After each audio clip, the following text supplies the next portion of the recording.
Hello everyone. सो आज हम सभी पढ़ेंगे ऋग्वैदिक काल। जो यूपी ट्रिपल एससी का एग्ज़ाम होगा उसमें ये बहुत ही ज़्यादा इम्पोर्टेंट है। यहाँ से क्वेश्चन बन सकते हैं, मेन टॉपिक है। ठीक है, तो ऋग्वैदिक काल। ऋग्वैदिक लोगों द्वारा सर्वप्रथम तांबे का प्रयोग किया गया था। किसका? तांबे का। तो क्वेश्चन बन जाता है यहीं से कि सर्वप्रथम ऋग्वैदिक का तांबे का प्रयोग कौन से काल में किया गया था। तो वहाँ से हम याद कर सकते हैं ऋग्वैदिक काल में किया गया था। ऋग्वेद में अयस्क नामक धातु का उल्लेख है। तो ये भी क्वेश्चन बन जाता है कि अयस्क नामक धातु का उल्लेख कौन से वेद में है। तो ये कौन से वेद में है? ऋग्वेद में। ठीक है। नेक्स्ट इज मैक्स मूलर आर्यों को आदि देश, मध्य देश, रोडस बैक्टीरिया का मानते हैं। मतलब कि जो मैक्स मूलर थे वो मानते थे कि जो आर्य हैं वो मध्य एशिया से हैं। तो आप कैसे याद कर सकते हैं इसे? मैक्स, मैक्स से मध्य, मैं आ रहा है ना, मैक्स से मध्य, तो आप इसे ऐसे याद कर सकते हैं। तो मैक्स मूलर मानते थे आर्यों को कि मध्य एशिया से थे। रोडस बैक्टीरिया का मानते हैं। मैक्स मूलर ने आर्यों का मूल निवास मध्य एशिया को माना, जो मैं आपको बता चुकी हूँ। एंड आर्यों द्वारा निर्मित सभ्यता वैदिक सभ्यता कहलाई। जो भी आर्यों ने एक सभ्यता को निर्मित किया था उसको हम वैदिक सभ्यता कहते हैं। आर्य द्वारा निर्मित सभ्यता को हम वैदिक सभ्यता कहते हैं। नेक्स्ट, सिंधु सभ्यता के विपरीत आर्य सभ्यता एक ग्रामीण सभ्यता थी। उनकी संस्कृति आर्य थी, उनकी भाषा संस्कृति थी। ठीक है, सिंधु सभ्यता के विपरीत आर्य सभ्यता एक ग्रामीण सभ्यता थी। उनकी भाषा कौन सी थी? संस्कृत थी। और ये भी पूछ लेते हैं कि आर्यों की कौन सी भाषा थी। तो आर्य की भाषा थी हमारी संस्कृत। ऐसे भी क्वेश्चन बन जाता है। नेक्स्ट, आर्य समाज पितृ प्रधान था।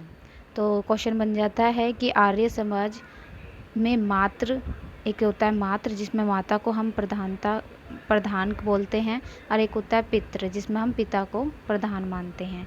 तो वहीं पर बोला गया है कि आर्यों का समाज कैसा था। तो आर्यों का समाज पितृ प्रधान था। ओके। समाज की सबसे छोटी इकाई कुल परिवार थी, जिसका मुखिया कुलप कहलाता था। ठीक है, यहाँ से क्वेश्चन बन जाता है कि परिवार की छोटी इकाई क्या थी? समाज की सबसे छोटी इकाई क्या थी? समाज की सबसे छोटी इकाई हमारी परिवार थी, जिसे हम कुल भी बोलते हैं। और उसके मुखिया को हम बोलते हैं क्या? कुलप। क्या बोलते हैं?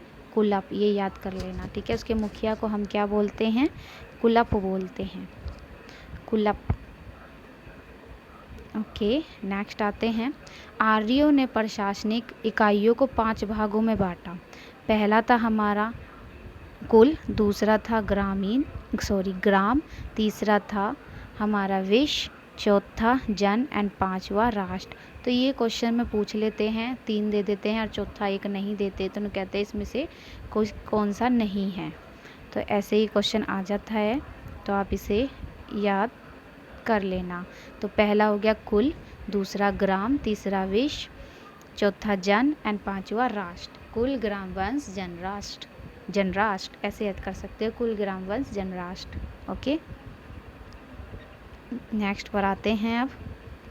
तो ग्राम के मुखिया ग्रामीण एवं विश्व का प्रधान विश्वपति कहलाता। देखो, ग्राम से ग्रामीण बन गया। ठीक है, ऐसे याद कर सकते हो, ग्राम से ग्रामीण बन गया।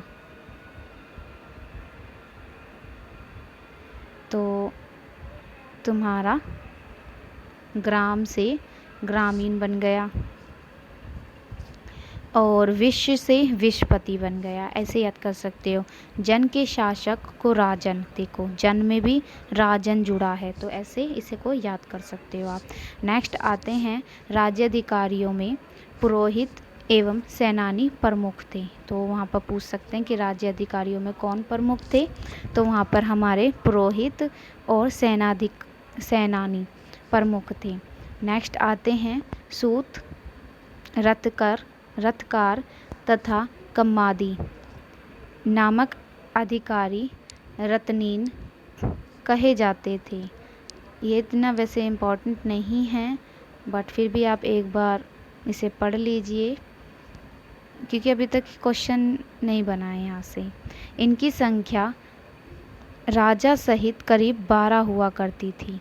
तो ये क्वेश्चन बन सकता है कि इनकी संख्या राजा सहित कितनी हुआ करती थी। सूत, रथकार और कमादी नामक अधिकारी रत्नीन कहे जाते थे, जिनकी संख्या कितनी होती थी, राजा सहित 12 हुआ करती थी। ठीक है, नेक्स्ट पर आते हैं अब थर्ड, वैदिक कालीन नदियाँ। अब हम इनकी जो हम अब वर्तमान में यूज़ करते हैं नदियाँ, तो उनकी ही हम देखेंगे कौन सी पुरानी नदियाँ, पुराने नाम हैं, प्राचीन नाम है उनकी। तो सिंधु, प्राचीन नाम क्या है, सिंधु, जिसे अब इंडस या इंडस बोलते हैं। वैसे सिंधु भी बोलते हैं, लेकिन वर्तमान में नाम इनके ये हैं। नेक्स्ट आ जाती है सरस्वती, जिसे अब भी हम सरस्वती ही बोलते हैं। नेक्स्ट है सुतुर्दी, जिसे हम बोलते हैं सतलज। ठीक है, नेक्स्ट है हमारी इसे साफ कर देते हैं। नेक्स्ट है हमारी विपाशा। विपाशा को हम बोलते हैं व्यास। ओके, इसे याद कर लेना आप, विपाशा जिसे हम बोलते हैं व्यास। नेक्स्ट है पुरुषणी। पुरुषणी को हम बोलते हैं रवि। ये क्वेश्चन बन सकता है, आ सकता है, ये इम्पॉर्टेंट। तो पुरुषनी हो जाएगा हमारा व्यास, पुरुषनी हमारी हो गई रवि। ओके, नेक्स्ट है अस्किनी। अस्किनी चिनाव। नेक्स्ट है वितस्ता, जिसे हम बोलते हैं झेलम। हम तरस रहे हैं किसी चीज़ के लिए, मतलब हम ये चीज़ झेल रहे हैं, हम तस्ता मीन्स तरस रहे हैं, हम झेल रहे हैं ये चीज़, ऐसे भी आप याद कर सकते हैं। नेक्स्ट देख लेते हैं फोर्थ। नेक्स्ट है हमारी द्रसद्वती, जिसे हम बोलते हैं घग्गर। नेक्स्ट है गोमल, ये बन सकता है गोमल से, गोमल, गोमती, कुंभा, काबुल। फिफ्थ, सुवास्तु, जिसे हम बोलते हैं सुवास्तु, जिसे हम बोलते हैं स्वात। एक हो गई हमारी। नेक्स्ट लास्ट सदानीरा, जिसे हम बोलते हैं गंडक। सदानीरा, जिसे हम बोलते हैं गंडक। गंडक किसकी सहायक नदी है, गंडक सहायक नदी है हमारी गंगा की। ओके, नेक्स्ट आते हैं पूरब दुर्गापति एवं स्पष्ट जनता को गतिविधियों को देखने वाले गुप्तचर होते थे। ओके, नेक्स्ट है वाजपति गोचर भूमि का अधिकारी होता था।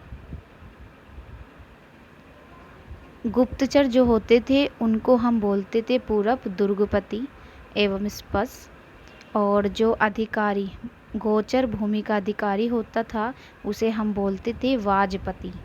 ठीक है, उसे हम क्या बोलते थे, वाजपति। अपराधियों को पकड़ने का कार्य कौन करता था, अपराधियों को पकड़ने का कार्य करते थे उग्र। सभा एवं समिति राजा को सलाह देने वाली संस्था थी। कौन सी, सलाह एवं समिति। सभा श्रेष्ठ एवं सम्भ्रात लोगों की संस्था थी। किसकी संस्था थी, लोगों की संस्था थी। नेक्स्ट आ जाते हैं वैदिक काल में प्रयोग किए जाने वाले शब्द। राजा को हम बोलते थे गोप्ता, अतिथि को हम बोलते थे गोहता या गोहन। इन्हें याद करना है, ये इम्पोर्टेंट हैं बहुत। युद्ध, युद्ध को हम बोलते थे गविष्टि, गेसु या गम्य। गविष्टि, गेसु या गम्य। गाय को बोलते थे हम अघन्य। गाय को अघन्य। हमारी गाय क्या है? धन्य है। हमारी गाय धन्य है, या हम धन्य हैं कि हमारे पास गाय है, ऐसे भी याद कर सकते हो। तो गाय को हम अघन्य बोलते थे। उसी तरीके से लांगल, लांगल, लांगल क्या होता था? लांगल हल होता था, हल। लांगन, लांगन क्या होता था? लांगल हमारा हल होता था। फिर आ जाता है ब्रजपति। ब्रजपति हम किसे बोलते थे? चारागाह प्रमुख को, जो चारागाह का प्रमुख होता था। ठीक है, ब्रजगाह हम किसे बोलते थे? चारागाह का प्रमुख होता था। नेक्स्ट है कुलप। कुलप परिवार का प्रधान होता था। कुलप वर्ड हम यूज़ करते थे जो हमारे परिवार का प्रधान होता था। ठीक है, तो कुलप यूज़ करते थे जो हमारे परिवार का प्रधान होता था। नेक्स्ट है स्पंस। स्पंस बोलते थे हम गुप्तचर को। स्पंस, गुप्तचर। नेक्स्ट है खिल्य। खिल्य चारागाह। देखो चारागाह, जो चारा होती है खिली खिली सी रहती है ना, ऐसे करके उगी रहती है चारागाह, खिली खिली सी रहती है।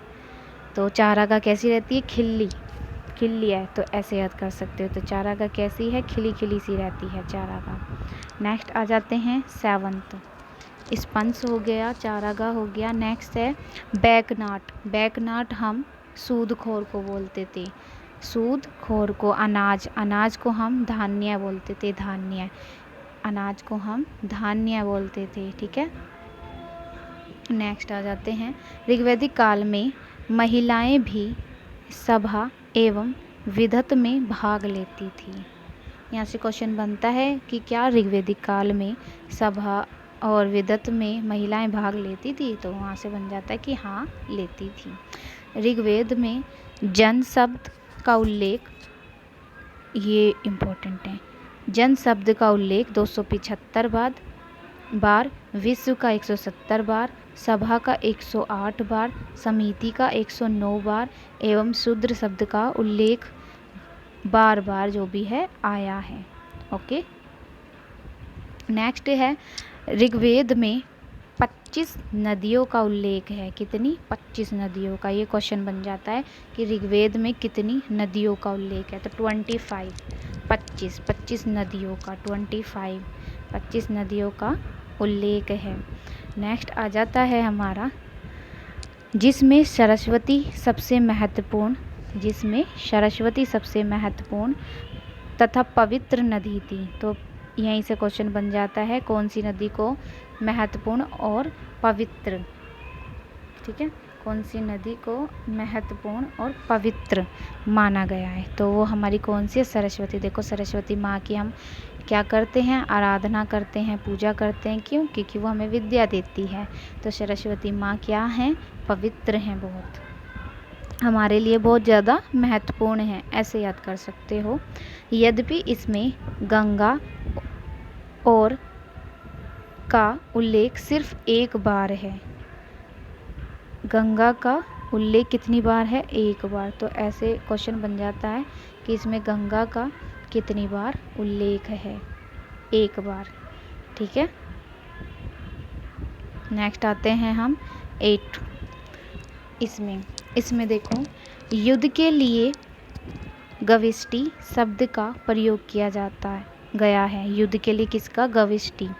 युद्ध के लिए गविष्टि शब्द का प्रयोग किया गया है, जिसका अर्थ है गायों की खोज, मतलब जो हमारी गायें होती हैं उनकी खोज, गविष्टि। युद्ध के लिए गविष्टि का अर्थ है ये गायों का खोज की खोज, गायों की खोज। ओके, नेक्स्ट आ जाता है विधवा अपने मृत पति के छोटे भाई से विवाह कर सकती थी, जिसे नियोग कहा जाता था। क्या कहा जाता था? नियोग। स्त्रियां शिक्षा ग्रहण करती थी। ऋग्वेद में लोपामुद्रा, घोषा, सिक्ता, आपला एवं विश्वारा जैसी विदुषी स्त्रियों का वर्णन है। ओके, आर्यों का मुख्य पेय पदार्थ क्या था? सोमरस। क्वेश्चन बन जाता है यहाँ से, आर्यों का मुख्य पदार्थ क्या था? सोमरस। नेक्स्ट है ऋग्वैदिक समाज में 3 प्रकार के वस्त्र का प्रयोग किया गया है। पहला है वास, दूसरा अधिवास, तीसरा उसनीस उसनीस उसनीस उसनीस ओके। अंदर पहनने वाले कपड़ों को नीवी कहा जाता था। क्या कहते थे? नीवी। नेक्स्ट है ऋण देकर ब्याज लेने वाले व्यक्ति को वैक नोट या सूदखोर कहते थे। वैक नोट। अमाजू अविवाहित स्त्रियों को कहा जाता था। ये क्वेश्चन आया है एग्जाम में। अमाजू अविवाहित स्त्रियों को कहा जाता था। किसे कहा जाता था? अमाजू अविवाहित स्त्रियों को। नेक्स्ट, अतिथि को गोहंता कहा जाता था। गाय को अघन्या, पीछे हम पढ़ चुके हैं, अघन्या ना मारने योग्य कहा जाता था। आर्यों के मुख्य देवता इंद्र और प्रिय पशु घोड़ा था। वैदिक काल में लोहे को श्याम अयस्क और तांबे को लोहित अयस्क, ऐसे इसे आप ट्रिक से याद कर सकते हैं। देखो कैसे, इसे आप ऐसे याद कर सकते हैं कि लोहे को श्याम अयस्क, ठीक है, और तांबे को लोहित, जबकि लोहे को लोहित बोलना चाहिए था, है ना, तो ऐसे ऑपोजिट, तो कह देना उल्टा कर दिया उन्होंने, तो तांबे को लोहित कर दिया और लोहे को श्याम अयस्क कर दिया। आर्य द्वारा खोजी गई धातु कौन सी थी? लोहा थी। आर्य ने कौन सी धातु खोजी थी? आर्य ने लोहा खोजा था, लोहा। ओके। नेक्स्ट, व्यापारी वर्ग को पणि कहा जाता था। कारोबार वस्तु विनिमय प्रणाली पर आधारित था। नेक्स्ट, वैदिक आर्यों ने देवताओं को 3 भागों में विभक्त किया। आकाश के देवता कौन थे और किसे कहते थे? आकाश के देवता सूर्य, घोष, धोत्स, मित्र, विष्णु, उषा, सविता आदि। अंतरिक्ष के देवता इंद्र, मरुत्र, रुद्र, वायु आदि। और पृथ्वी के देवता अग्नि, सोम, पृथ्वी, बृहस्पति और सरस्वती आदि। ठीक है। ऋग्वैदिक देवियाँ जिसे हम बोलते थे आदिति, ऊर्जा, पृथ्वी, अरण यानी इला। ठीक है। चलिए नेक्स्ट पर आते हैं 10, उत्तर वैदिक काल। उत्तर वैदिक काल में यज्ञ कर्मकांडों में जटिलता एवं भव्यता आई। यज्ञ विधान क्रिया उत्तर वैदिक काल की देन है। राजस्व यज्ञ का प्रचलन उत्तर वैदिक काल में हुआ। यह राज्याभिषेक से संबंधित था। इस यज्ञ के दौरान राजा रत्नियों के घर जाता था। अश्वमेध यज्ञ शक्ति का घोतक था। ये क्वेश्चन बन जाता है, शक्ति का घोतक कौन था? तो अश्वमेध यज्ञ था। वाजपेय यज्ञ में राजा रथों की दौड़ का आयोजन करता था। यह यज्ञ खान पान से संबंधित यज्ञ था। अग्निष्टोम यज्ञ में अग्नि को पशु बलि दी जाती थी। पूषण ऋग्वैदिक काल में पशुओं के देवता थे। पूषण ऋग्वैदिक काल में पशुओं के देवता थे, जो उत्तर वैदिक काल में शूद्रों के देवता हो गए। उत्तर वैदिक काल में इंद्र के स्थान पर प्रजापति सर्वाधिक प्राय और महत्वपूर्ण देवता हो गए। प्रजापति मैं भी हूँ वैसे। ओके। उत्तर वैदिक काल में प्रजापति सृष्टि रचयिता, विष्णु विश्व के रक्षक और पूषण शूद्र के देवता थे। कौन थे? विष्णु। नेक्स्ट है, अर्थवेद के अनुसार राष्ट्र राजा के हाथों में हो गया। ओके। और राजा और देवता मिलकर उसे सुदृढ़ बनाए। उत्तर वैदिक काल में ही सर्वप्रथम गोत्र एवं आश्रम व्यवस्था का उल्लेख हुआ। 11। तो ऐसा करते हैं, आज हम बस इतना ही रखते हैं। वीडियो बहुत ज़्यादा लंबी हो जाएगी और आप भी बोर हो जाएंगे। कुछ ये टॉपिक ऐसे सही है, ठीक है, तो इसे हम नेक्स्ट पार्ट में कंप्लीट करेंगे। Okay okay.